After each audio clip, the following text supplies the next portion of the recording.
पश्यन्ति प्रत्ययात्मना अनेकान्तमयी मूर्ति नित्यमेव प्रकाशितां वन्दे तु सर्वसिद्धे ध्रुवमचलमणोभवं गतिं पते क्षामि समय पाहुल निर्मो सुध केवली वणिदं संतप्यमान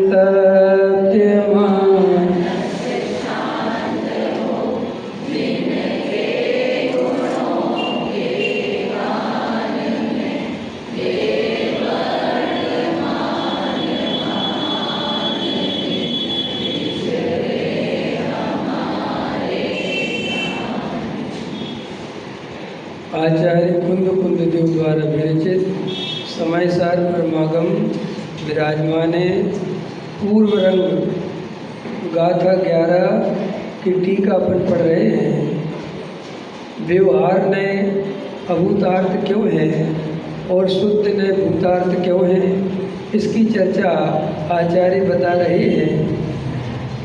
उसके उत्तर स्वरूप में कहते हैं व्यवहार नए अभूतार्थ इसलिए है कि व्यवहार नए जो वस्तु का निरूपण करता है वो अभेद में भेद, भेद में अभेद, ऐसा एक द्रव्य को दूसरे द्रव्य में मिलाकर पर्याय दृष्टि से, संयोग दृष्टि से कथन करता है। इसके कारण जीव को अपने सुखी होने का जो प्रयोजन है सम्यक दर्शन, उसकी प्राप्ति नहीं हो सकती। इसलिए व्यवहार नए अभूतार्थ है और जो शुद्ध नए है, जो उसका विषय है, वो ही सम्यक दर्शन का विषय है। इसलिए भूतार्थ के द्वारा अपने को सम्यक दर्शन की प्राप्ति, शुद्ध नए के द्वारा भूतार्थ इसलिए है कि उससे अपने को सम्यक दर्शन की प्राप्ति होती है। ये बात आचार्य कुंद देव ने कही। उसी को विशेष रूप से उदाहरण के माध्यम से आचार्य अमृतचंद देव ने समझाया कि जैसे मिट्टी और पानी के स्वभाव तो अलग अलग हैं, लेकिन जब उनका संयोग होता है तो वो कीचड़ के समान वो पानी दिखाई देता है। और जो अज्ञानी जीव है वो उस पानी को ही मैला समझ लेता है, गंदा समझ लेता है और वो सोचता है तो कीचड़ है, और इसके कारण वो शुद्ध जल को मलिन अनुभव करता है।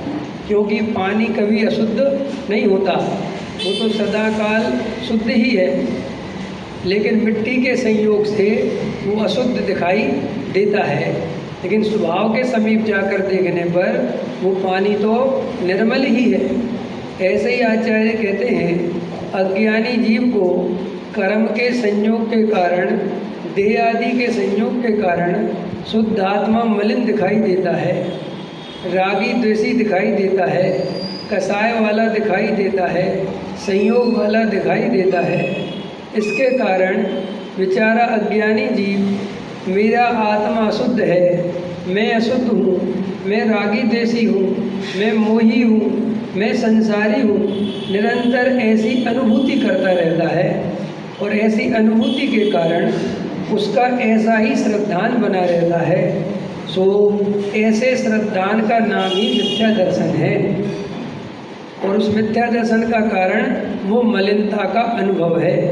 अब आचार्य कहते हैं और ऐसी मलिनता को बताने वाला व्यवहार नहीं है, और उसका ही उपदेश देता है और अपन उसी को सुनते रहते हैं। तो इस जीव को जो अपना स्वभाव है उसका सच्चा ज्ञान नहीं होता, अथवा जब कभी कदाचित सद्भाग्य से कोई निश्चय नय का प्रतिपादन करने वाला, भूतार्थ को बताने वाला कोई सम्यक ज्ञानी पुरुष मिलता है, और वो जब बताता है कि तेरा आत्मा शुद्ध है, तू रागी द्वेषी नहीं है, तू तो स्वयं भगवान है, तो इसको ऐसा विश्वास नहीं होता।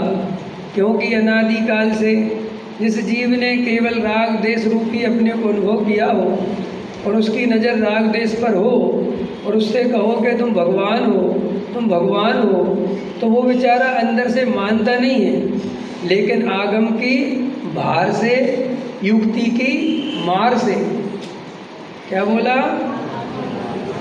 आगम के भार से, युक्ति की मार से और पर गुरु के उपदेश से और बिना स्वानुभव के ही ना रटी रटाई बातें बोलते हो। विवेक जागृत रखा कर। अपन को ऐसी आदत पड़ गई है कि जो रट लिया है उसके आगे का पहले ही बोलना चालू कर देते हैं। हमें समझ में नहीं आता रटने फटने का फ़ायदा क्या है। अरे शांति सुनो, तो आगे की बोलने की कोशिश क्यों करते हो? सुनो ना जो कह रहे हैं, सुनो बिल्कुल शांति से। जब मैं बोल रहे वो कहूँगा तब बोलना। यहाँ आगम बोला नहीं, युक्ति बोली नहीं, इनका स्वानुभव पहले आ। हम क्या बोल रहे हैं पहले सुनो। आगम के भार से, हमने आगम का सेवन बोला क्या? आगम के भार से, युक्ति की मार से और पर गुरु के प्रहार से। समझ में आया कि नहीं आया?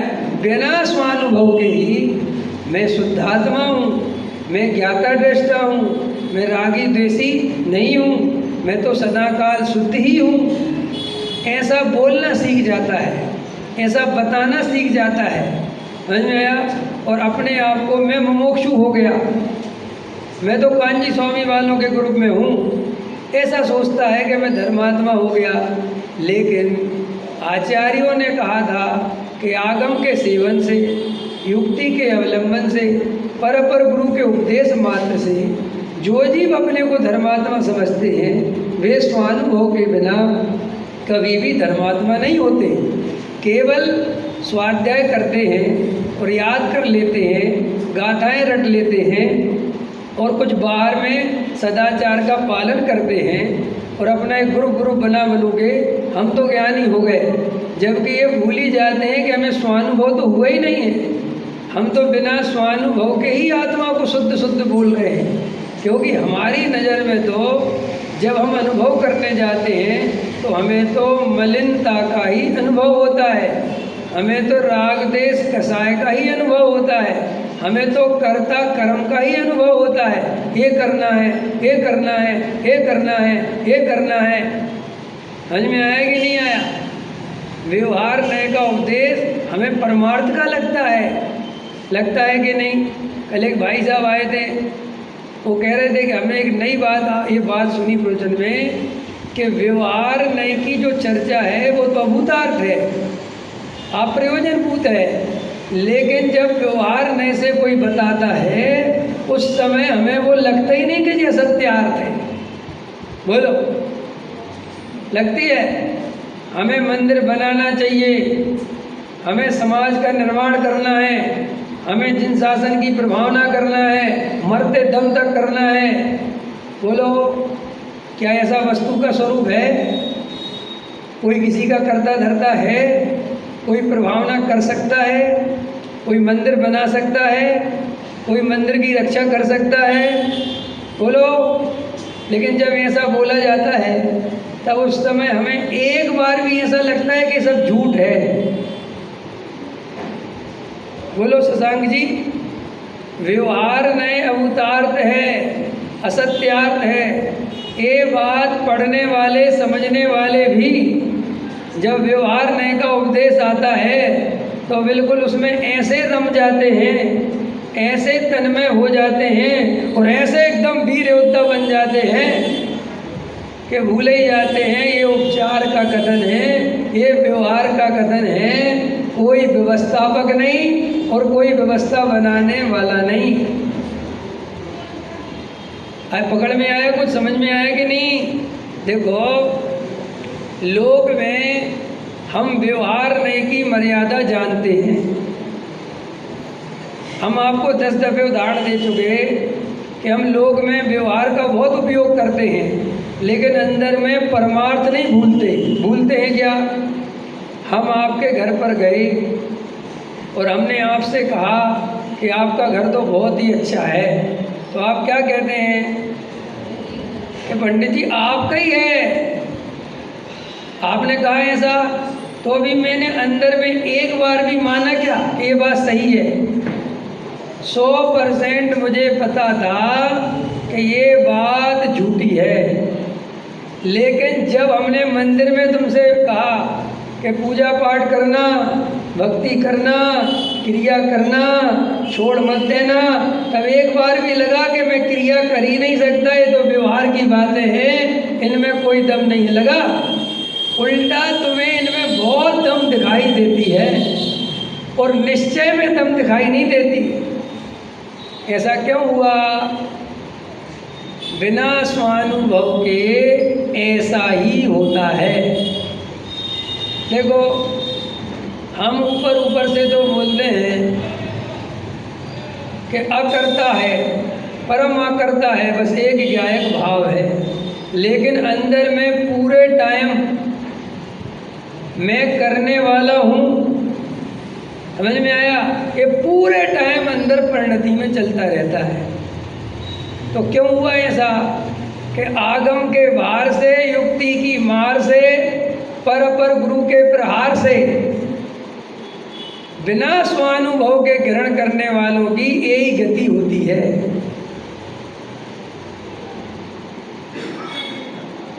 समझ लो, खतरनाक है। देखो, जिनने आगम का सेवन ही नहीं किया उनके बारे में तो बात ही क्या करना। हमारे हस्बैंड जी उन्हीं को समझाते हैं जो बाउंड्री के अंदर है। अब जो बेचारे मंदिर में ही नहीं आए उनको क्या समझाएं? तो तुम लोग सोचते रहते हो कि पंडित जी हमें हमको डांटते रहते हैं, जो आते नहीं उनसे तो कुछ कहते नहीं। अरे उनसे कहाँ कहने जाए, वे आए तो कहे ना भाई, आए समझ में। तो जिनने आगम का सेवन ही नहीं किया उनसे तो हम क्या बात करें, उनके बारे में क्या सोचें? जिनने पर गुरु का उपदेश ही नहीं सुना उनसे क्या बात करें? जिनने युक्ति लगाना ही नहीं सीखा उनसे क्या बात करें? आपने ये सीखा है और आप ही लोग हमसे कहते हो। अभी कल ही बहन जी कह रही थी कि पंडित जी 25 साल हो गए प्रवचन सुनते सुनते, स्वाध्याय करते करते, और ऐसा नहीं कि अरुचि से सुने हैं, पूरी रुचि लगाकर सुने हैं, पूरे नोट्स बना रखे हैं, पूरे ध्यान से करते हैं, सब कुछ याद है, फिर भी अनुभूति नहीं होती। तो धन्य है वे जीव जिन्हें कम से कम इतना तो ख्याल में आया कि हमें अनुभूति नहीं होती।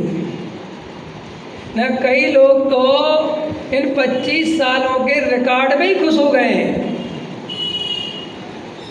उन्हें अनुभूति हुई कि नहीं हुई, शुद्धात्मा का श्रद्धान हुआ कि नहीं, बस वो 30 साल पुराने मुमुक्षु हैं।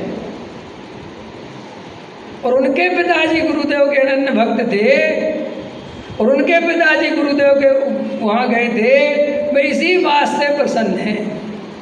हमें खुद को अनुभूति हुई है कि नहीं, इस तरफ ध्यान ही नहीं है। कई लोग इस बात से प्रसन्न हैं, पंडित जी 30 साल हो गए मुझे प्रवचन करते करते, 30 साल मैंने आज तक कभी भी एक नागा नहीं किया। और उनसे पूछो कि अनुभूति हुई पंडित जी? अब वो तो हो जाएगी जब योग्यता होगी क्रमबद्ध पर्याय। तो क्रमबद्ध पर्याय में जब अनुभूति होती है तो तेरी प्रभावना भी क्रमबद्ध में ही हुई है, तू क्यों उसका कर्ता बनता है? आया समझ में? तो आचार्य कुंद देव स्वयं कहते हैं कि भाई अनुभव के द्वारा ही प्रमाण करना। अनुभव जब तक नहीं हो तब तक कहना तो के बात सत्य है, लेकिन ऐसा कहना आगम के अनुसार सत्य है, युक्ति के हिसाब से सत्य है, पर गुरु के उपदेश के अनुसार सत्य है, लेकिन मेरे को भी ऐसा स्वानुभव नहीं हुआ। और अपन यही ध्यान नहीं देते, अपन हमेशा आगम के उत्तरों को रट लेते हैं और आगम के उत्तर को अपना उत्तर समझ लेते हैं। ये हमारी सबसे बड़ी भूल है, इसलिए हम स्वानुभव से चूकते हैं। बताओ, आग गर्म है कि ठंडी? बोलो बोलो। गर्म है, कहाँ लिखा?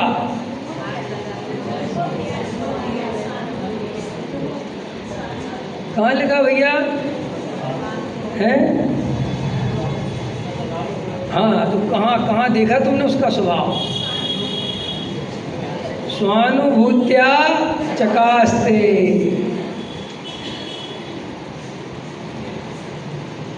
अनुभव क्या चीज है? जिस चीज का अनुभव हो जाता है उस व्यक्ति को ग्रंथ याद नहीं करने पड़ते, उस व्यक्ति को गाथाएं नहीं रटनी पड़ती। ये तो सब विद्वान बनने के लक्षण हैं। गाथाएं याद कर लेना, संस्कृत में 10-20-50 श्लोक सुना देना, प्राकृत सुना लेना, समझ में आया? प्राकृत में 10-20-50 गाथाएं सुना देना, ये कोई ज्ञानी होने का लक्षण नहीं है, ये विद्वान होने का लक्षण है। समझ में आया कि नहीं आया? ज्ञानी होने का लक्षण क्या है? उससे पूछो आत्मा शुद्ध है कि अशुद्ध? वो कहता है अनुभव में आता हुआ सदा काल शुद्ध है। ये कहाँ लिखा? कि वो तुम देख लेना कहाँ लिखा। ये सब याद रखने की फुर्सत नहीं है। ये होती है ज्ञानी की पहचान। लेकिन तुम्हारे अंदर क्या प्रॉब्लम है? हमारे अंदर कि हम तो ज्ञानी भी उसी को मानेंगे जो हमें गाथाओं में पढ़ पढ़ के सुनाए, हमें अनुभव सुनना ही नहीं समझ में आया। हम तो आगम के भक्त हैं जी, हमें तो तुम्हारे अनुभव में क्या आ रहा, हमें इससे कोई लेना देना नहीं है। हमें तो ये बताओ शास्त्र में ये बात कहाँ लिखी है? क्या चाहिए? अपन एक भाई मिले मेरे को, तो वो पहले स्वाध्याय में आते थे, फिर उनने स्वाध्याय में आना बंद कर दिया। दिल्ली के हमारे मित्र ही हैं। तो हमने उनसे कहा वे थे तो वैसे भी पक्के बहुत स्वाध्याय तो था नहीं, लेकिन पहले आते थे। तो फिर उनने आना बंद कर दिया।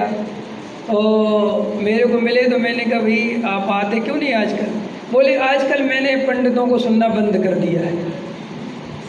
मैंने कहा बहुत अच्छी बात है। बोले हम मूल आगम पढ़ते हैं और हमें बता दिया कि ये पंडितों के लिखे लिखे शास्त्र नहीं पढ़ने चाहिए, और हम तो मूल आगम पढ़ते हैं। वो एकदम ऐसे जोश में बोले। हमने कहा अच्छा मूल आगम पढ़ते हो तो तुम्हें संस्कृत आती है, प्राकृत आती है? बोले नहीं ये तो कुछ नहीं आती। तो हमने कहा मूल आगम तो संस्कृत और प्राकृत में है, हिंदी में तो कोई मूल आगम है नहीं। वो हिंदी तो सारी पंडितों ने कर रखी है। और हमने कहा वो पूजा जो पढ़ते हो वो सारी पंडितों की लिखी हुई है। तो बोले हमें तो इन बातों की खबर ही नहीं थी। समझ में आया कि नहीं आया? और फिर वो हम तो आगम लोग आगम के नाम पे ना जाने इतने मोहित हैं, जैसे आगम पता नहीं क्या हो गया, और आगम की दुहाई दे के जैसे सम्यक दृष्टि हो जाएगी। अरे भाई आगम में तो वस्तु का स्वरूप बताया है, उसको जब तक अनुभव में ना लाए तब तक वो सच्चा नहीं है। समझ में आया? और ये क्या समझता है कि कि मैंने गाथाएं याद कर ली, ये याद कर लिया, जवाब सीख लिए तो बस मुझे समझ में आ गया। और अपना जोर भी काय पे रहता है? अनुभव पे कि याद करने पे? बोलो बोलो जल्दी। जैसे कोई पंडित जी ने प्रश्न पूछा और तुम्हें जवाब नहीं आया तो तुम कैसा फील करते हो? हमें तो कुछ पता ही नहीं है, हम तो वास्तव में अज्ञानी हैं, हमारा तो कुछ ज्ञान याद ही नहीं रहता। और दूसरे ने बराबर वाले ने फट से बता दिया। देखो, तो तुरंत तुमने इसी की नाप तोल करी। और ये उत्तर क्या होते हैं? कुछ नहीं होता, ये तो अभ्यास करने से याद रह जाते हैं। समझ में आया? वही पढ़ने से याद रहते हैं। और अगर अपन ज़्यादा नहीं पढ़ते तो याद नहीं रहते, अथवा क्षयोपशम नहीं रहता तो याद नहीं रहते। लेकिन वो याद रहना या नहीं रहना वो ज्ञानी होने का लक्षण नहीं है। ज्ञानी होने का लक्षण क्या है? आचार्य कहते कि तुम्हें स्वपर का विभाग करना आता है कि नहीं, तुम्हें आत्मा की अनुभूति होती है कि नहीं, ये बताओ। अगर ये होती है और तुम्हें नमोकार मंत्र भी याद नहीं है तो भी तुम ज्ञानी हो। तो साहब याद, आपको याद रह जाए बहुत अच्छी बात है, मैं उसका निषेध नहीं कर रहा। लेकिन याद नहीं भी रहे तो भी तुम उससे डरना मत। तुम सारा ध्यान इसमें लगाना कि स्वानुभूत्या चकास्ते करना है, मुझे आत्मा का अनुभव करना है। मुझे गाथा याद रहे तो बहुत अच्छी बात, नहीं रहे तो कोई बात नहीं, लेकिन मुझे भाव भाषण रहना चाहिए। कीमत काय की है? 1-2 साल का बच्चा है, छोटा सा है, अब उसने कभी मिर्ची नहीं खाई। समझ में आया कि नहीं आया? अब तुमने पहली बार उसको ऐसी मिर्ची दे दी, हरी मिर्ची, और उसने मुंह में खा ली और भन्ना गया बिल्कुल। तो ये तो नहीं समझता कि इसे कहते क्या है, लेकिन इतना भाव भाषण हो गया कि ये चीज़ अच्छी नहीं है। फिर तुम उसे दोबारा देना मिर्ची तो खाएगा। तो उससे पूछो कि क्यों, क्या नाम है इसका? वो कहेगा मुझे नाम वाम से कुछ लेना देना नहीं, लेकिन ये दुखरूप है। फिर तुम उसे चॉकलेट देना और चॉकलेट खाएगा तो उसे मज़ा आएगा, फिर देना तो लेगा। तो उससे पूछना तुम इसके बारे में कुछ जानते हो, ये कितने की आती है? कुछ नहीं जानता, लेकिन भाव भाषण है कि ये चॉकलेट सुखरूप है। ऐसे ही त्रयंच गति का जीव जानता कुछ नहीं कि राग किसे कहते हैं, ज्ञान किसे कहते हैं, कसाय किसे कहते हैं, उसको नाम वाम नहीं पता। प्रमेयत्व गुण किसे कहते हैं, अगुरु लघुत्व गुण किसे, उसे कुछ नहीं पता। लेकिन उसे भाव भाषण हो गया कि ये जो राग है ये दुखरूप है, और जो ज्ञाता दृष्टा का भाव है वो सुखरूप है, और ये मैं हूँ, बस इसका नाम सम्यक दर्शन है। अब सम्यक दर्शन सरल है कि कठिन? बोलो। सरल है, लेकिन जब हमारा अनुभव की तरफ ध्यान ही नहीं है, हमने पूरी जिंदगी आगम के सेवने में निकाल देनी है, वैरायटी में ही निकाल देनी है, नया नया जानने में निकाल देनी है, तो स्वानुभूति होगी कैसे? बोलो संदीप जी। अब जाके आपका नाम याद हुआ मुझे आज, जब अश्विन जी ने 2 बार लिया। आया समझ में? भाई साहब आचार्य कितना सावधान करते हैं कि क्षयोपशम ज्ञान में धर्म नहीं, क्षयोपशम ज्ञान कोई धर्म का कारण नहीं। कितना बोला, मुनि वृद्धार अनंतवा। गुरुदेव का अभी मैं 100% सुन के आया हूँ। उन्होंने बताया कि भाई आत्मा की अनुभूति का क्या उपाय है। तो आज बता रहे थे कि जैसे पहले तो भेद ज्ञान करें, और भेद ज्ञान से 2 भेद ज्ञान माने राग अलग है और ज्ञान स्वभाव अलग है, दोनों के स्वभाव को भिन्न भिन्न जाने। जैसे वो कतक फल डाला, अश्विन जी कतक फल डाला तो पानी शुद्ध हो गया और मिट्टी नीचे बैठ गई। अब क्या करें? अब क्या करना चाहिए? अब पानी पियो। भाई ये कतक फल डाला काहे के लिए था? शुद्ध देखने के लिए। अरे तुरंत भाई साहब मिट्टी बैठी और बढ़िया गिलास लेके पानी ऐसा निकाला और छान के पी गए। समझ में आया? तो भैया वो स्वानुभूति के लिए है, वो वेद ज्ञान। वेद ज्ञान के लिए नहीं है। वेद ज्ञान किया और अपने स्वभाव को पहचाना, तो अब क्या करें? जिस भांति प्रज्ञा छेनी से पर से विभक्त किया इसे, उस भांति प्रज्ञा छेनी से अरे ग्रहण करो इसे। अब ये ग्रहण करो इसे माने अब इसका अनुभव करो, अब इसका आनंद लो, अब इसकी महिमा लाओ। समझ में? ये आत्मा में रमने का उपाय है। वेद ज्ञान के बिना रमे किसमें? और वेद ज्ञान अकेला करे और रमे नहीं तो वेद ज्ञान करने का फायदा किसे? आया समझ में कि नहीं? हम सब इतना स्वाध्याय सुन रहे, समझना अपने ध्यान से। ये आपने मंदिर बनवाया, जो जो कुछ भी आपकी सब चीज़ें हैं, ये काय के लिए हुआ सब? इसका प्रयोजन क्या है ये बताओ राजकुमार जी। इस सब पीछे जो लड़ाई दुनिया हो गई, झगड़े हो गए, सब निपटा निपटू के हो गया, काय के लिए? क्या प्रयोजन है? जे वहाँ पे बाहुबली में शिविर लगा रहे, काय के लिए लगा रहे? अनोखा शिविर, पहली बार शिविर, कभी ना हुआ, ना भूतो ना भविष्यति, काय के लिए? क्या प्रयोजन है? 1000 आदमी पहुंच जाओ इसके लिए, बाहुबली के तुम्हें दर्शन करा दें इसलिए? भाई साहब ये प्रयोजन तो व्यवहारियों के होते हैं। आत्मार्थी का क्या प्रयोजन होता है? स्वानुभूत्या चकास्ते, कि तुम्हें कैसे भी करके इस आत्मा का अनुभव हो जाए। अरे भाई साहब जिन शासन तो वो है जहां राग भी वैराग्य के लिए। नहीं समझ में आया? हमने जो म्यूजिशियन जो बुलाए, ये तुम्हारे राग के पोषण करने के लिए नहीं बुलाए।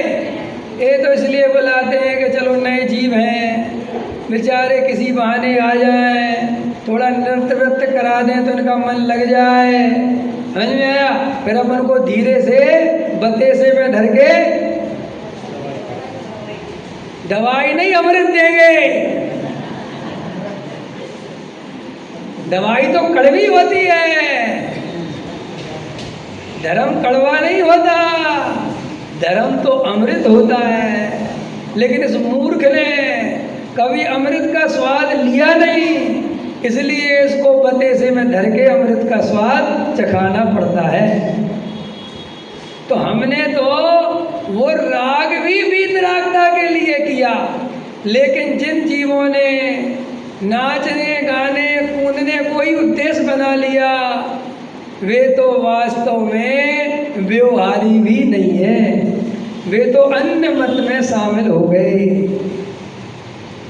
क्या कह रहा हूँ? जिस विधान में शुद्धात्मा के अनुभव की प्रेरणा न आवे, जिस विधान में जीवों का ध्यान आत्मानुभूति की ओर ना जावे, वो ध्यान व्यवहारियों का ध्यान है। विधान आत्मार्थियों का तो विधान वो है जिसमें विधान के माध्यम से भी तत्वानुशासन जैसा विधान, स्वयं का स्वयं पे शासन, उसका नाम तत्वानुशासन। दूसरे पे शासन करे वो मिथ्या दृष्टि, करे कि करने की सोचे, सोचता है। एक दूसरे पे कोई द्रव्य शासन कर नहीं सकता।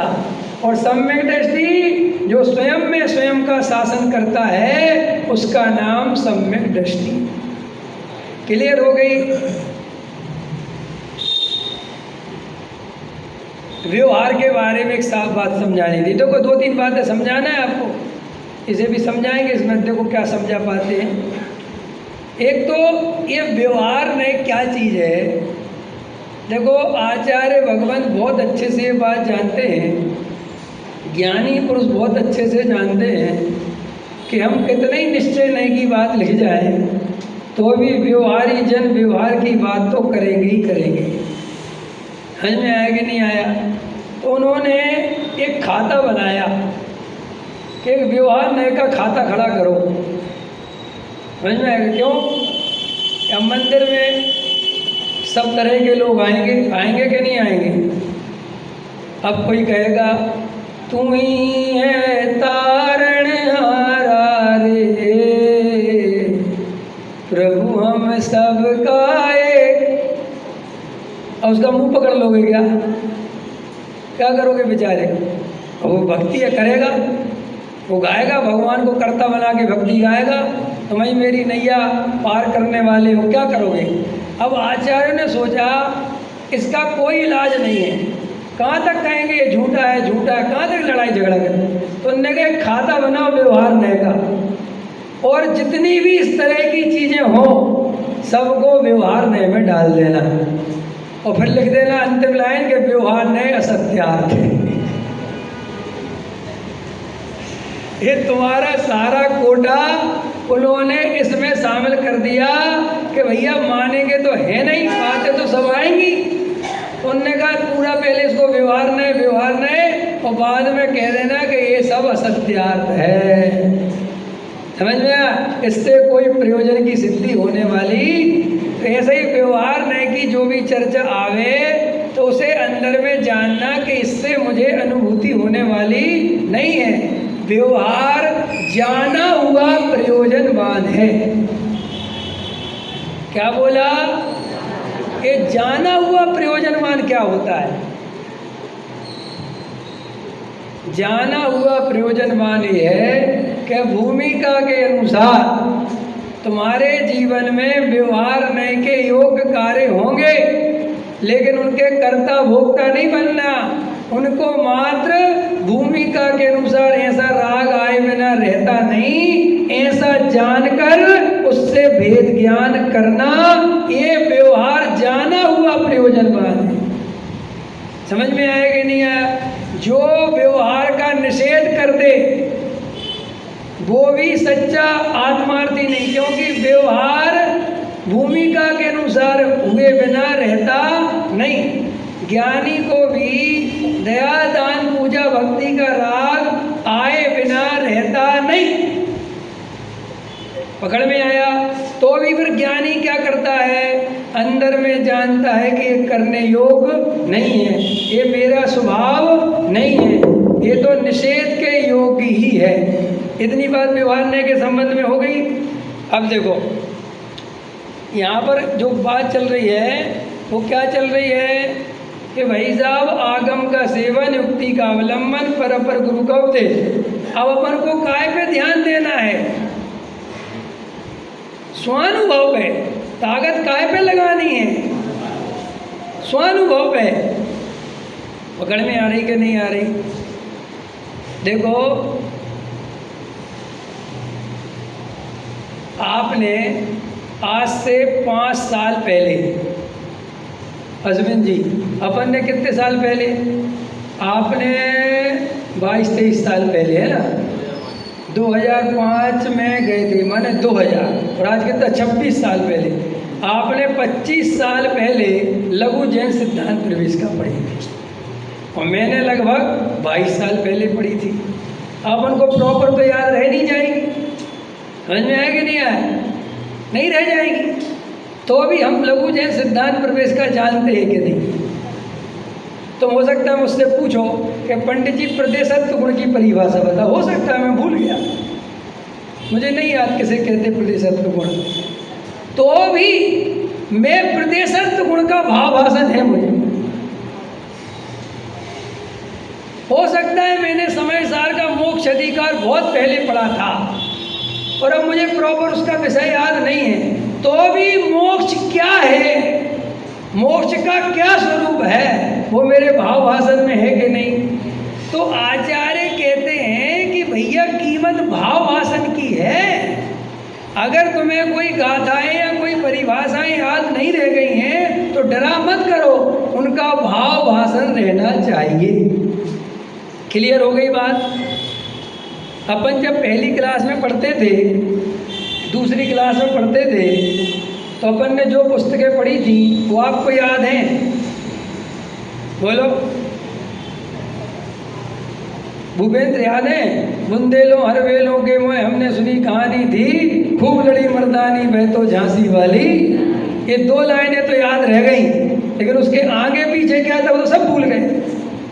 हम पहली से 10वीं 12वीं का सब भूल गए, तो हम अनपढ़ हो गए। हमें कोई अनपढ़ कह सकता है? क्यों नहीं कह सकता? अरे बोले साहब, जिसके लिए तुमने पढ़ा था वो तुम्हें आता है। आया समझ में कि नहीं? ऐसे ही आचार्य कहते हैं कि ये जीव शास्त्रों का, बुढ़ापे में मुझे लोग मिलते बेचारे बूढ़े हो जाते हैं, 60-70 साल के हो गए, तो पंडित जी अब हमें कुछ याद नहीं रहता, हम सब भूलने लगे। तो क्या हुआ? क्यों रोते हो? एक अपना शुद्धात्मा याद है कि नहीं? राग और कसाय मेरा स्वरूप है ये पता है कि नहीं? ये मेरा स्वरूप नहीं है। और इनकी अनुभूति है क्या? वेद ज्ञान है क्या? है, बस खत्म। अब कौन से शास्त्र में क्या लिखा है, कहाँ लिखा है, इन बातों पे ज़्यादा माथा फोड़ने की जरूरत नहीं है। और एक उम्र के बाद तो माथा फोड़ना बंद ही कर देना चाहिए। देखो, एक विद्वान नया बन के विद्वान आया, जैसे अपने जयपुर से नए विद्वान निकल के नए लड़के रहते, जोश रहता है। तो ऐसे एक विद्वान नया बना और उसका क्षयोपम ज्ञान बहुत था। उसे संस्कृत का ज्ञान, प्राकृत का ज्ञान बहुत था। समझ में आ गया? अभी नया पढ़ा था, सब गाथाएं याद थी, मोह भीन छो भीन कहाँ लिखा है सब पता था। और एकदम उसे ऐसा लगने लगा कि मेरे से बड़ा पंडित कोई नहीं है, क्योंकि बड़े बड़े पंडितों को पता नहीं है कि मोह भीन छो भीन वाली गाथा कौन सी, मुझे पता है। ऐसा उसको बहुत हो गया। अब भैया उसको ऐसा भाव हो गया कि मुझे सबसे बड़ा पंडित बनना है। तो किसी ने कहा कि अगर सबसे बड़ा पंडित तुम्हें बनना है तो इस जगत में या इस गांव में या इस शहर में सबसे बड़ा विद्वान वो है जिसे सब बहुत बड़ा पंडित जी विद्वान मानते, गुरु जी मानते, और वो 65 साल के हैं। समझ में आया? तो उनसे जाके वाद विवाद करो, और अगर तुमने उनको वाद विवाद में हरा दिया तो बस तुम सबसे बड़े विद्वान बन जाओ। तो वो जाके उनके आश्रम में या जहाँ पर भी पहुँच गया, और वो तो एकदम श्लोकों से, प्राकृतिक गाथाओं से, शास्त्रों से भरा पड़ा था। और एकदम पहुँचा और कहला, कहाँ है तुम्हारे गुरुजी? बोले गुरुजी अभी आ रहे, नदी पे स्नान करने गए, अभी आ रहे। बोले मैं उनसे बात करना चाहता हूँ, शास्त्रार्थ करना चाहता हूँ, उनको बुला लाओ। तो आए गुरुजी। अरे बोले आओ शास्त्री जी, आओ पंडित जी, आओ बैठो। बोले वो तो सब ठीक है, आप समय कब रख रहे हैं? शास्त्रार्थ करना है मुझे आपसे। उन्होंने कहा शास्त्रार्थ की क्या ज़रूरत है, आप तो बहुत ज्ञानवान हो, आपको तो बहुत सब कुछ याद ही है और मुझे तो पता ही है। नहीं, ऐसे नहीं चलेगा, आपको तो करना ही पड़ेगा। तो अब जो शिष्य थे उस गुरु के, उनको भी मन में ये लगने लगा कि अपने गुरुजी को इतना नहीं आता यार जितना इसको आता है, और ऐसा ना हो अपने गुरुजी हार जाए। शिष्यों को बड़ी चिंता होने लगती है। तो गुरुजी ने कहा कि ऐसा करो, अपन करेंगे, तुम पहले 1-2 दिन यहाँ शांति से रहो और अच्छा बढ़िया आनंद से रहो आश्रम में, और फिर अपन करेंगे। बोले इतना टाइम नहीं है मेरे पास, आज शाम को ही रखो। तो वो गुरुजी तो बहुत कम बोलते थे, कहो 10 मिनट बोल दें, 5 मिनट बोलते थे, नहीं बोलते थे। तो शिष्यों को लगा ये तो अपने गुरुजी हार जाएंगे, तो फिर शाम को वाद विवाद होने को बैठ गए। तो गुरुजी ने कहा सुनाओ भैया। तो बोले प्रवचन सार के 80 नंबर की गाथा में ये लिखा है, नियम सार में ये लिखा है, और ये लिखा है, और ये लिखा है, और ये लिखा है। और सुनते रहे और वो जितना सुनावे गुरुजी प्रसन्न हो गए। वाह वाह, ये बात तो मैंने सुनी नहीं थी, वाह क्या बात। अब उसको बड़ा गुस्सा आवे कि भाई मजा कब आवे, जब उसके बात काटो, जवाब दो, कुछ तो करो। अब गुरुजी कहते बहुत अच्छा। 1 घंटा तक बोलता रहा।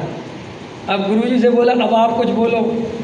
तो गुरुजी ने क्या जवाब दिया पता, कि मैं 1 घंटा से तुम्हें सुनने की कोशिश कर रहा हूँ कि तुम बोलो, लेकिन तुम एक बार भी नहीं बोले।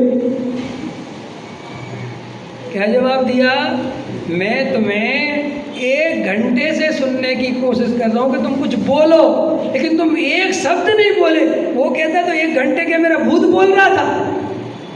बोले वो तो शास्त्र बोल रहे थे, तुम तो कुछ बोले ही नहीं।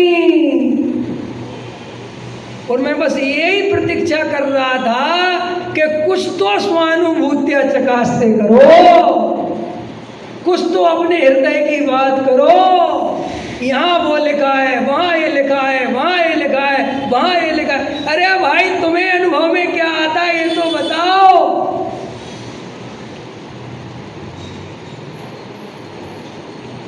तो उसको ऐसे झरझर आंसू गिरे और वो तुरंत उनके चरणों में नतमस्तक हो गया। बोले गुरुजी, वास्तव में सच्चे गुरुजी तो आप ही हो। ये बात तो मैं भूल ही गया था कि स्वानुभव के बिना शास्त्रों का ज्ञान तो केवल और केवल कोरी पंडित्याई है, इससे कोई लाभ होने वाला नहीं है। कभी कभी लोगों को लगता है कि भाई शास्त्र ज्ञान का इतना निषेध करते हैं, लोग स्वाध्याय करना छोड़ देंगे। लेकिन सच्ची बात यह है कि आज तक कोई शास्त्र पढ़ना नहीं छोड़ता, स्वानुभूति जरूर छोड़े बैठा है। समझ में आया कि नहीं आया?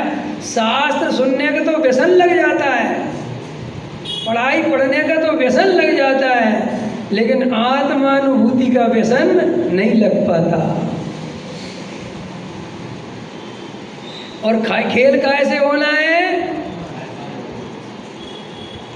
क्या लिखा आचार्य कुंद देव ने? अनुभव से प्रमाण करना, अनुभव के बिना केवल शास्त्रों के आधार से। और कहानी सुनाओ एक आध। एक और सुनो। एक बहुत बड़े गुरुजी थे और वो कहीं आते जाते नहीं थे, कभी कभार बामुश्किल कहीं निकल जाए तो निकल जाए, बहुत एकांतवास करते थे। एक बार वो जब बिहार कर रहे थे, जा रहे थे, तो एक छोटे से गांव में उनका जाना हो गया। तो गांव वाले ग्रामीण लोग होते हैं, तो किसी ने बताया कि बहुत बड़े जाने माने बहुत बड़े गुरु हैं और अपना सौभाग्य है कि ये अपने गांव में आ गए। तो वे गांव के बाहर एकांत में जो नसिया वगैरह बनी रहती हैं वहाँ अपने रुके हुए थे। तो गांव वाले सब इकट्ठे होके उनके पास गए और बोले गुरुजी प्रणाम, नमस्कार। तो गुरुजी ने कहा बोलो भैया। बोले आप बहुत बड़े महान ज्ञानी हैं, समझ में आया, और हमें कुछ ज्ञान प्राप्त कराओ, कुछ बात बताओ। तो गुरुजी ने कहा पहले एक प्रश्न का जवाब दो, फिर बताएंगे। बोले हाँ साहब पूछो। बोले भगवान होता है क्या? क्या पूछा? भगवान है क्या? भगवान होते हैं? बोले हाँ साहब होते हैं। सबने एक स्वर में कहा। बोले वेरी गुड, इससे ज़्यादा ज्ञान की जरूरत नहीं है, घर जाओ। क्योंकि जिस आदमी को ये बात पता है कि भगवान होते हैं, इससे बड़ा पृथ्वी पे कोई दूसरे ज्ञान है ही नहीं, जाओ घर। बेचारे चुपचाप घर आ गए। बोले यार अपन ने तो उत्तर गलत दे दिया, अपन को ये उत्तर देना था कि भगवान नहीं होते। तो कल फिर चले गए बेचारे। बोले गुरुजी कल गलत उत्तर हो गया था। हाँ बोले अब बताओ। बोले भगवान नहीं होते। अरे उनने कहा इससे ज़्यादा ज्ञान पृथ्वी पे कोई दूसरा नहीं। जिसको ये पता चल गया कि भगवान नहीं होते, अब वेरी गुड, खत्म, अब क्या समझाना, घर जाओ। बेचारे फिर परेशान हो गए। उन्होंने कहा अरे क्या करें अपन? तो बोले अपन 50-50 पे चले। तो 2 ग्रुप बना लिए, जैसे अपन ने 2 ग्रुप बना लिए कि नहीं। एक ग्रुप वाला कहता है तुम रागी देसी हो, और एक ग्रुप वाला कहता है तुम भगवान हो। एक कहता है क्रिया में धर्म है, और एक कहता नहीं है, जबकि पता किसी को नहीं है। वो भी शास्त्रों के आधार से बोलता है और ये भी शास्त्रों के आधार से बोलता है। ये निश्चय नहीं वाला निरूपण करता है, वो व्यवहार नहीं निरूपण करता है। अनुभव में दोनों जीरो है। और निश्चय नहीं वाला कहता आई एम राइट, क्योंकि मेरे पास प्रमाण ज़्यादा है। और व्यवहार वाला कहता काहे के राइट फाइट, हम साक्षात जी रहे जिंदगी, तो तुम खाली बातें कर रहे। एसी में बैठ के ध्यान होता है, बड़े आए ध्यान के भेद परवाने बताने वाले, हम असली ध्यानी हैं। वो गया नहीं समझ में आया, पर अनुभव दोनों के पास नहीं। क्यों साहब, आपको कैसे पता चला दोनों के पास? जिनके पास अनुभव होता है वे वाद विवाद नहीं करते, वे सिद्ध करने नहीं बैठते। गुरुदेव श्री ने आज तक किसी के सामने वाद विवाद करे सो अंधा, गुरु कहे सहज का धंधा। समझ में आया कि नहीं आया?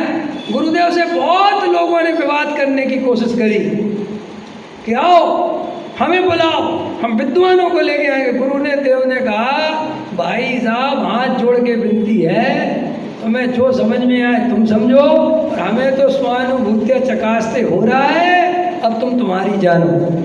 तो गुरु कभी सच्चा गुरु विवाद नहीं करता, और जो विवाद करे प्रमाण देता भरे वो कोई गुरु नहीं होता, वो शास्त्रार्थी होता है, शास्त्री होता है।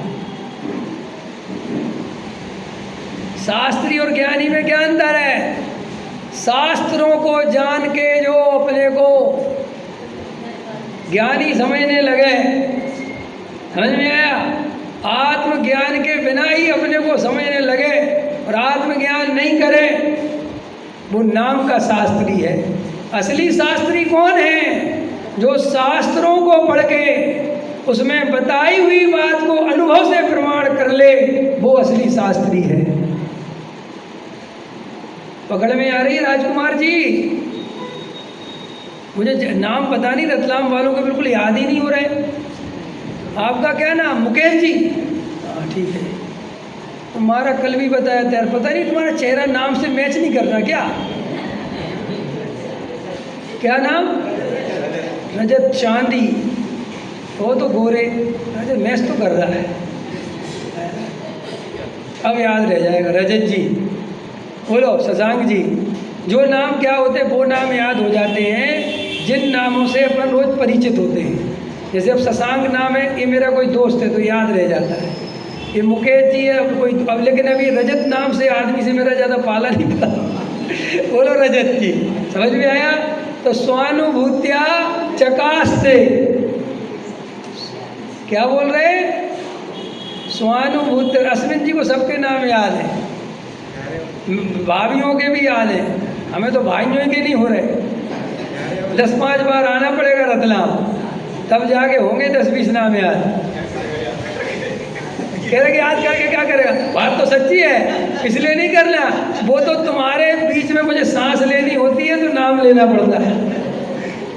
क्या कह रहा था मैं? कि वो कहता है कि आत्मा शुद्ध है, एक कहता आत्मा शुद्ध है, और दोनों झगड़ा कर रहे हैं। और दोनों झगड़ा कर रहे हैं, इसका मतलब दोनों नहीं जानते, क्योंकि जो जानता है वो मौन हो जाता है। ज्ञानी कभी बोलते नहीं, और जो बोलते हैं वो ज्ञानी होते नहीं। हाँ, ज्ञानी तो मौन है। मौन माने कोई बात विवाद करने आ जाए कि कहाँ लिखा, आप कहाँ से बोलते हो भैया? हमें तो जो समझ में आता हम बोलते हैं, आपको कुछ और समझ में आता आप देखो। समझ में आया?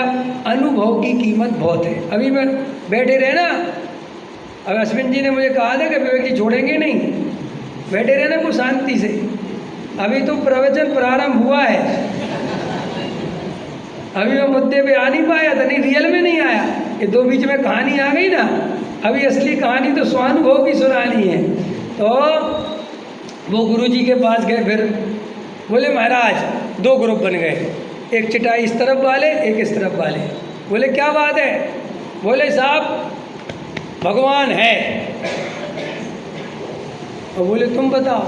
बोले भगवान नहीं है। तो उनने सोचा अब तो गुरुजी फंस जाएंगे ना, है कि नहीं। तो गुरुजी ने कहा वेरी गुड, जिनको पता है भगवान है उनको समझा दो कि कैसे हैं और अपने घर जाओ। है तो बहुत ही आफत हो गई। गांव वाले बेचारे 3 दिन चले गए और गुरुजी के जाने का समय आ गया। फिर आए चौथे दिन और एकदम शांत होकर खड़े हो गए और गुरुजी से कहने लगा गुरुजी बहुत बड़ी गलती हो गई, हम कुछ नहीं जानते कि भगवान है कि नहीं। गुरुजी ने कहा अब तुम समझ सकते हो कि क्या स्थिति है। ऐसे ही हम शास्त्रों से पढ़ पढ़ के सब रट लिया और जब तुमसे जो प्रश्न पूछते हैं तुम शास्त्रों की डिक्शनरी खोलकर खट से जवाब दे देते हो और बोलो अनुभव से बताओ तो अनुभव के नाम पर 0/0 है। क्योंकि अनुभव की खोज तो जीव जब करता है जब शास्त्रों के ज्ञान को वो पर्याप्त नहीं समझता।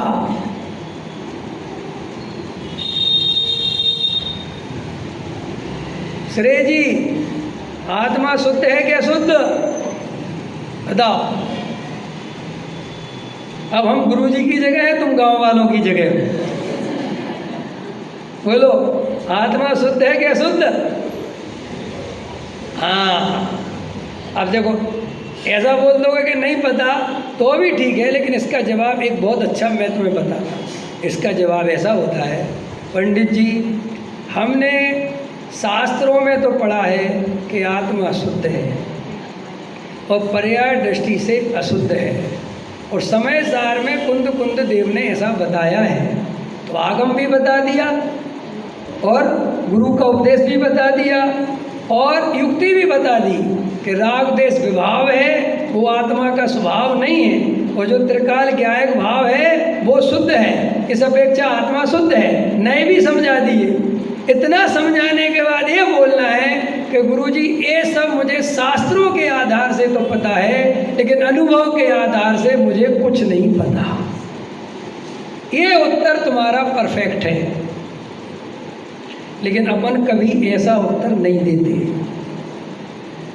हमेशा अपन दूसरों के उत्तर को अपने उत्तर बनाकर नेम प्लेट लगाकर घूमते रहते हैं। नहीं समझ में आया? गुरुदेव इसलिए गुरुदेव नहीं है कि उनने इतनी प्रभावना करी। गुरुदेव इसलिए गुरुदेव हैं कि उनने जिसकी प्रभावना करी पहले उसका अनुभव करा। और हम गुरुदेव क्यों नहीं हैं? क्योंकि हमने केवल प्रभावना करी, अनुभव नहीं किया। अगर अपन अनुभव करें तो अपन बिल्कुल गुरुदेव के बराबरी पे है। समझ में आया कि नहीं आया? पकड़ में आया? स्वानुभूत्या चकास्ते हुआ? क्लियर हो गई बात? अनुभव की कीमत समझ में आई रजत जी? अनुभव की कीमत समझ में? भाई साहब आपका क्या नाम है? आदेश जी, राजेश जी, बोलो। समझ में आया? तो अब काय पे ध्यान देना है? अनुभव। अब अनुभव हो कैसे? अब प्रश्न होना चाहिए। आज आप लोगों ने ध्यान की बहुत चर्चा पढ़ी विधान में, क्या समझ में आया तुम्हें ध्यान के बारे में? एकाग्र चिंता निरोधो ध्यान है, समस्त चिंता का निरोध हो जाना और उपयोग का एकाग्र हो जाना, यही ध्यान है। अरे बोलो हाँ या ना? कौन कौन आप में से उपयोग एकाग्र कर लेता है? दो जवाब। कर लेता है कोई? कोशिश करते हो? फिर कोशिश में क्या हो जाता है?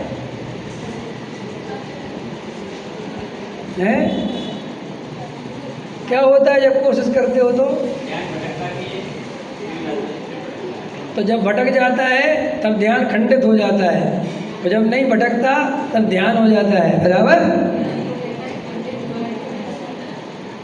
है?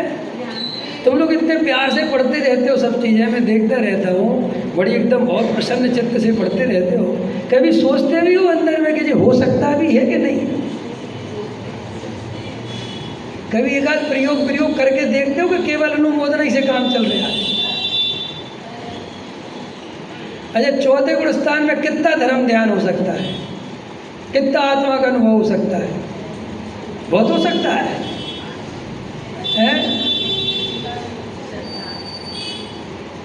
सुबह शाम को मिलूंगा मैं, एक बार और मिलूंगा अभी तो, फिर नहीं मिलूंगा। शाम को बताऊंगा तुम्हें मैं ध्यान है, फिर अंतर ध्यान हो जाएंगे गुरु जी। बोलो, अरे भैया कम से कम जो गुणस्थान पढ़े हैं, ये चौथे गुणस्थान में कितना ध्यान होता है, क्या होता है, क्या नहीं होता है, ये ध्यान का स्वरूप क्या, एकाग्र चिंता निरोधो ध्यानम का मतलब क्या है, समझ में आया कि नहीं आया? ध्यान करना चाहिए, कैसे ध्यान करना चाहिए, ध्यान के बारे में अपनी क्या इमेज बनी हुई है? एक तरफ तो कहते हैं जो परिणाम जिस समय आ रहे हैं उनका तुम हेर फेर नहीं कर सकते, समझ में आया? बस शांति से जानते देखते रहो। और एक तरफ कहते उपयोग को खींच के अंदर ले आओ, तो रबड़ की तरह खिंचता होगा उपयोग, खींच के लाना है कि नहीं? दुकान पे चला गया तो खींचो वापस, ऐसा कुछ है? ऐसा कुछ भी नहीं है। बोलो, तो वहाँ तो लिखा था, सुबह तो पढ़ रहे थे अपन सब, लिखा था कि नहीं? तो फिर वो सब व्यवहार का ध्यान है, समझाने का ध्यान है, क्योंकि समझाने की और कोई विधि नहीं है। ध्यान उसे कहते हैं जहाँ मैं ध्यान कर रहा हूँ ऐसा ध्यान भी नहीं रखना होता, जहाँ रुचि पूर्वक आनंद पूर्वक अपने आप ही उपयोग केंद्रित हो जाता है, उसका नाम ध्यान है। और वो बिना रुचि के जबरदस्ती केंद्रित करने से कभी सच्चा ध्यान नहीं होता। ऐसे ही हमें आत्मा की सच्ची रुचि है नहीं, और हम खींच खींच के ताकत लगा लगा कर उसको ध्यान लगाते हैं, उस ध्यान में असफल होते ही रहते हैं। इसलिए अपन को लगता है कि ध्यान बहुत कठिन है, लेकिन जब असली में शुद्धात्मा का स्वरूप वेद ज्ञान के द्वारा सच्चा समझ में आए और आत्मा की सच्ची महिमा आए, तो बस उसमें जो रुचि पूर्वक उसका आनंद बढ़ता है और वो रोमांच पैदा होता है, बस वहीं से स्वानुभूति चकास्ते हो जाता है। अब ध्यान के बारे में हमारी क्या इमेज बनी हुई है और हम क्या गलती करते हैं, ये मैं रात को बताऊंगा। समझ में आया? तो रात को सब प्रॉपर तरीके से उसको समझना, ध्यान देना, और अनुभव क्या होता है, अनुभव की क्या कीमत होती है, और शास्त्र ज्ञान की क्या कीमत होती है, ये सब भी रात को बताऊंगा। ठीक, अभी का समय अपना पूरा हो गया, और अभी अपन ने क्या समझा कि अपन को अब अपनी ताकत अनुभव पर लगानी है। और अगर अनुभव नहीं हो रहा है तो डरना नहीं है, क्रमबद्ध पर्याय को याद नहीं करना है कि जब होना होगा हो जाएगा, नहीं, जाके पूछो कि पंडित जी हमें नहीं हो रहा अनुभव, अब बताओ क्या गलती कर रहे हैं। और शास्त्र मत कहना कि और शास्त्र पढ़ो, अपने मन की बताओ। कल बहन जी ने बताई थी ना, क्या नाम आपका बहन जी? उषा जी ने बताई थी ना, कल रात को प्रश्न पूछा था तो समाधान दिया ना। भाई अपने हृदय के प्रश्न पूछो, अंदर अनुभव से प्रश्न पूछो। इन नंदीश्वर में कितने मंदिर हैं और कौन सी ध्वजा लगी पीली नीली, इनमें कुछ दम नहीं है। समझ में आया? पंचमेरु में कितने मेरु हैं और कैसे चल रहे हैं, क्या रचना, इनमें कोई उपयोग। अरे भाई अनुभव नहीं हो रहा, इस पे ध्यान दो। राग देश का कर्तापन नहीं छूट रहा, इस पे ध्यान दो। क्रिया में धर्म बुद्धि चल रही है, ये नहीं छूट रही, इस पे ध्यान दो। अंदर में अकर्ता ज्ञायक नहीं भास रहा है, इस पर ध्यान दो। व्यवहार नए झूठा नहीं लग रहा है, इस पर ध्यान दो। दया दान पूजा भक्ति में करता हूँ, अंदर में मिथ्या बुद्धि चल रही है, ये क्यों नहीं छूट रही, इस पे ध्यान दो। भैया ऐसे मत करो कि अंदर की खोटी मिथ्या मान्यताएं बनी रहें और ऊपर ऊपर धर्मात्मा चांदी के लेप सोने के लेप करते रहें, क्रिया बढ़ाते रहें, ज्ञान बढ़ाते रहें, शिविर लगाते रहें, इन्हीं कामों में लगे रहें। और अंदर में मेरा अभिप्राय क्या है, अंदर में मेरी अनुभूति की क्या स्थिति है, मुझे सम्यक दर्शन हुआ कि नहीं हुआ, मेरी श्रद्धा सही हुई कि नहीं हुई, ऐसा अनुभव के तल पर जाकर देखो भैया। बाहर में ये जीवन चला जाएगा, ये किसी की बुराई भलाई नहीं कर रहे हम, ये अपने अनुभव की बात है भैया। सब तरह के उपदेश जगत में चल रहे हैं, लेकिन अपन को एक ही बात समझनी है कि अनुभव हो जाएगा तो सब करना सफल हो जाएगा, और अगर अनुभव नहीं हुआ तो सब चला जाएगा। जैसे बाहर में लिया गया व्रत तप आचरण अगर सम्यक दर्शन सहित हो तो सब कार्यकारी है, और सम्यक दर्शन के बिना हो तो कोई कार्यकारी नहीं है। ऐसे ही खूब स्वाध्याय करना, खूब मंदिर आना, पूजा पाठ करना, इन सब का निषेध नहीं है, लेकिन अगर आत्मानुभव नहीं हुआ तो ये भाव फिर चला जाएगा, और फिर ना जाने अवसर कब द्वारा मिलेगा।